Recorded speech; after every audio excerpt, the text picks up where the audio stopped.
అక్క ఈరోజు పొద్దున పులిహోర చేస్తున్న పులిహోర కూడా అమ్ముతున్నావు ఏంది? ఇది అమ్మేదైతే మన ఊర్లో మన మోత్కూరు వాళ్ళకి కావాలంటే చెప్పురు. ఇది కూడా అమ్మి చేసి పెడతా. నీకేమో అమ్మి పెడతా, వాళ్ళకి చేసి పెడతా. పెద్దమ్మ గారా నేనైతే పులిహోర ఎవరి కోసం చేసిందో తెలుసా? ఎవరి కోసం చేసినా చెప్పాలి. నా అనుకున్నాను, నా పక్కన ఉన్నాను. ఎవరి కోసం చేసింది? నేను అమ్ముల కోసం చేయలే, నేను చిన్న అమ్ముల కోసం చేసిన. అవునా? ఎవరి కోసం చేసిన? పెద్దమ్ములు లేవంగానే నన్ను అడిగింది.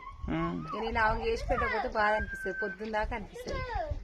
అందుకే చేసి పెడుతున్నా.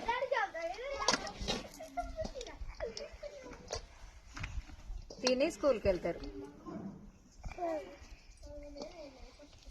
పోతావా?